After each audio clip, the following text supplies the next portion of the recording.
This channel does not promote any violent, harmful, or illegal activities. All content provided by this channel is meant for an educational purpose only. হন্যে হয়ে ঘুরতে হবে না সরকারি দপ্তরে। Student credit card থেকে জাতিগত শংসাপত্র, কন্যাশ্রী থেকে রূপশ্রী, স্বাস্থ্যসাথী থেকে সব কিছুর সুবিধা এক ছাতার তলায় দিতে আগেই চালু হয়ে গিয়েছে দুয়ারে সরকার। বাস্তবায়নের কিছু সময়ের মধ্যেই বঙ্গবাসীর মধ্যে ব্যাপক সাড়াও ফেলেছে এই প্রকল্প। এবার আরও তৃণমূল স্তরে মানুষকে সুবিধা দিতে তৃণমূল সরকার চালু করেছে আমাদের পাড়া আমাদের সমাধান কর্মসূচি। একেবারে রুট লেভেলে গিয়ে প্রশাসনিক সুবিধা দিতে চাইছে আম আদমিকে। ঘোষণা মতো 2রা আগস্ট থেকেই শুরু হয়ে গিয়েছে এই প্রকল্প। কিন্তু জানেন কী কী সুবিধা মিলবে এই প্রকল্পে? কোথায় যেতে হবে? কতদিনের মধ্যে আপনার জমা করা সমস্যার সমাধান হবে? সবটা নিয়েই আপনাদের সঙ্গে দ্য ব্রিফিং রুমে আমি কথা বলবো জয়দীপ। শনিবার এই প্রকল্পের জন্য স্ট্যান্ডার্ড অপারেটিং প্রসিডিওর বা এসওপি প্রকাশ করা হয়েছে সরকারের তরফে। সেখানেই আমাদের পাড়া আমাদের সমাধানে কোন কোন কাজ হবে তার বিশদ বর্ণনা করা হয়েছে। মানুষের প্রতিদিন জীবনযাত্রার সঙ্গে যুক্ত এমন কিছু সমস্যা রয়েছে যেগুলোর সমাধানের উপরই মূলত জোর দেওয়া হচ্ছে চটজলদি। মানে ধরুন আপনি জানালেন আর কিছুদিনের মধ্যেই যাতে সমস্যার সমাধান হয়ে যায় সেইটা দেখা হচ্ছে বেশি করে, সেরকমটাই মনে করছে প্রশাসন। কোন কোন সমস্যা নিয়ে আপনি যেতে পারেন ক্যাম্পে? গোটা প্রকল্পে থাকছে মোট 16টি ক্ষেত্র। সেই ভাগ অনুযায়ী আপনার সমস্যা নিয়ে আপনি ক্যাম্পে যেতে পারেন। এই যেমন ধরুন আপনার পাড়ার ড্রেনটা খারাপ হয়ে পড়ে রয়েছে, অনেক দিন ধরেই আবর্জনা জমছে, বা ধরুন অনেক দিন থেকেই আপনার মোড়ের মাথার যে আলোটা সেটা আর জ্বলছে না, বা এলাকায় জলের ট্যাঙ্কের দাবি রয়েছে দীর্ঘদিন থেকেই। এই সব সমস্যা নিয়ে আপনারা যেতে পারবেন ক্যাম্পে থাকা আধিকারিকদের দিতে পারবেন বিশদ বিবরণ। শুধু তাই নয়, ধরুন জলের ট্যাঙ্ক রয়েছে আপনার এলাকায় কিন্তু পাইপলাইন দিয়ে জল আসছে না, এরকম অভিযোগ প্রায়শই আমরা বিভিন্ন দিক থেকে শুনে থাকি।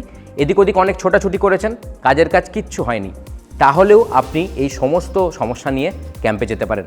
শুধু তাই নয়, আপনার কমিউনিটি টয়লেট তৈরি, অঙ্গনারী কেন্দ্রের ছাদ মেরামতের মতো সমস্যা নিয়েও যেতে পারেন।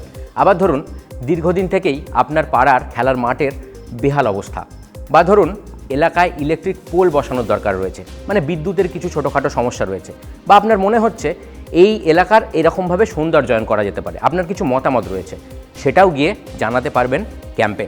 অর্থাৎ রোজকার জীবনযাত্রার সাথে জড়িত যে সমস্ত সমস্যা বা আপনার মতামত সবটাই গিয়ে ক্যাম্পে বলতে পারবেন। সরকারি কর্মীদের জানাতে পারবেন বিশদ তথ্য দিয়ে। তারপর সেই সমস্ত সমস্যা খতিয়ে দেখে যথাযথ ব্যবস্থা নেওয়া হবে সরকারের তরফে। সরকার অন্তত তেমনটাই বলছে।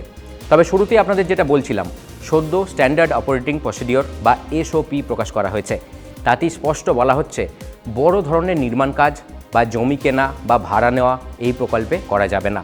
একই সঙ্গে গোটা প্রকল্প সুস্থভাবে পরিচালনা করার জন্য মুখ্য সচিব মনোজ পান্তের সভাপতিত্বে সব দপ্তরের সচিব, কলকাতার পুরসভার কমিশনারকে নিয়ে তৈরি করা হয়েছে স্টেট লেভেল অ্যাপেক্স কমিটি। 13 জন আইএএস থাকছেন সেখানে, রয়েছেন বিসিএস আধিকারিকরাও। তাদেরকে নিয়েই তৈরি হয়েছে টাস্ক ফোর্স।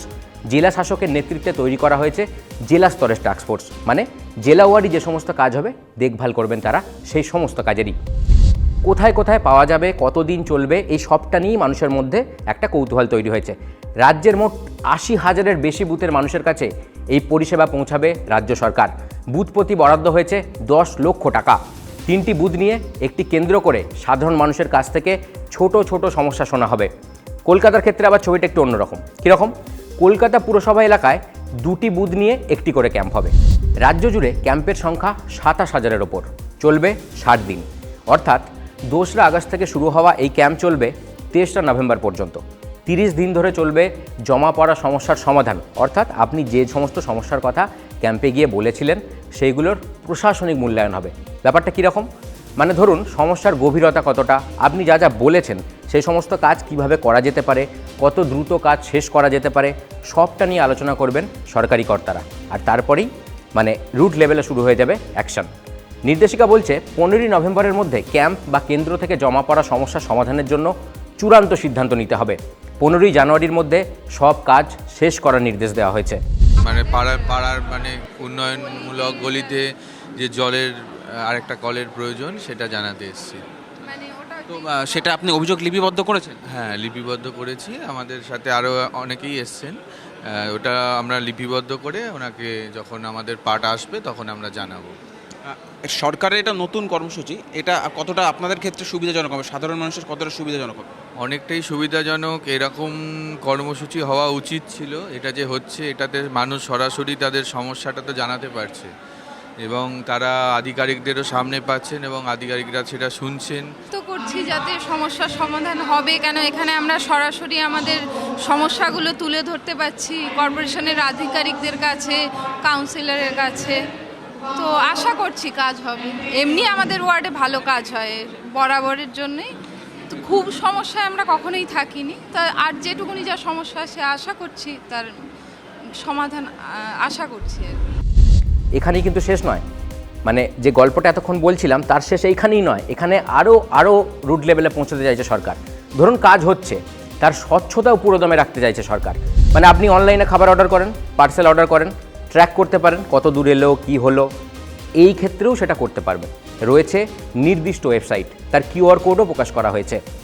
apas.wb.gov.in এ গিয়ে আপনি আপনার জমা করা সমস্যা দেখতে পারবেন, সেই কাজ কত দূর এগিয়েছে সেটাও দেখতে পারবেন। এই সাইটে গেলেই আপনার এলাকায় কবে ক্যাম্প বসছে, কবে যেতে পারেন আপনি, সব খুঁটিনাটি তথ্য এই সাইটে রয়েছে। ইতিমধ্যেই সরকার সেই সাইট সামনে নিয়ে চলে এসেছে। ও হ্যাঁ, আর একটা জিনিস বলে রাখি, সরকার এও জানাচ্ছে এই ক্যাম্পে সাধারণ মানুষের জন্য থাকছে দুয়ারে সরকারের ডেস্কও, অর্থাৎ আগের মতোই স্বাস্থ্যসাথী, কন্যাশ্রী, লক্ষ্মীর ভাণ্ডার, বার্ধক্য ভাতা, কৃষক বন্ধু, স্টুডেন্ট ক্রেডিট কার্ড, ভবিষ্যৎ ক্রেডিট কার্ড, রূপশ্রী, যত প্রকল্প রয়েছে সেগুলোর যে ভাতার সুবিধা তা পেতে এবারেও আবেদন করা যাবে। বা ধরুন আপনি আগে আবেদন করেছিলেন, কিছু জটিলতা রয়ে গিয়েছে, বুঝতে অসুবিধা হচ্ছে, এই সমস্ত বিষয় নিয়ে কথা বলা যাবে। কি বুঝলেন? এক ছাতার তলায় কত কি, তাই না?